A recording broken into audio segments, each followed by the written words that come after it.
সীমান্ত নিরাপত্তা, অনুপ্রবেশ, চোরাচালান ও হত্যা বন্ধে সম্মত হয়েছে বিজিবি ও বিএসএফ। বৃহস্পতিবার ঢাকায় 4 দিনের মহাপরিচালক পর্যায়ের বৈঠক শেষে যৌথ সংবাদ সম্মেলনে একথা জানানো হয়। এটি ছিল মহাপরিচালক পর্যায়ের 56তম সীমান্ত সম্মেলন।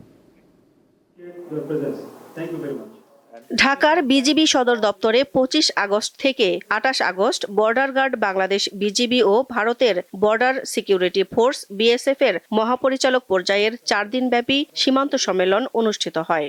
এতে বিজিবি মহাপরিচালক মেজর জেনারেল মোহাম্মদ আশরাফুজ্জামান সিদ্দিকীর নেতৃত্বে 21 সদস্যের বাংলাদেশ প্রতিনিধি দল অংশ নেয়। আর 11 সদস্যের ভারতীয় প্রতিনিধি দলের নেতৃত্ব দেন বিএসএফ মহাপরিচালক দালজিৎ সিং চৌধুরী।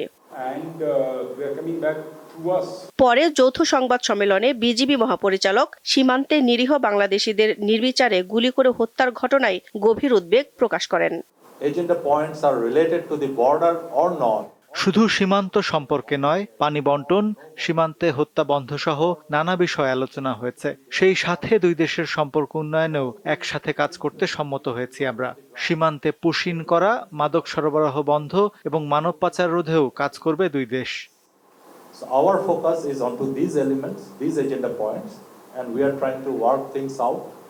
বিএসএফ মহাপরিচালক বলেন, সীমান্তে অতিরিক্ত সতর্কতামূলক ব্যবস্থা নেওয়ার পাশাপাশি ঝুঁকিপূর্ণ এলাকায় রাতের বেলায় টহল জোরদার করা হয়েছে।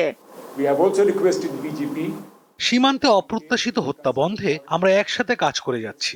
সীমান্তে যদি কোনো সশস্ত্র বিদ্রোহী গোষ্ঠী অবস্থান করে, তাহলে দুপক্ষই জিরো টলারেন্স নীতি গ্রহণ করবে। any instances of border violation by Indian nationals.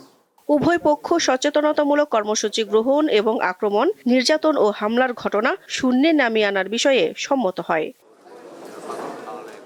Dilshan দানি, দীপ্ত সংবাদ, ঢাকা।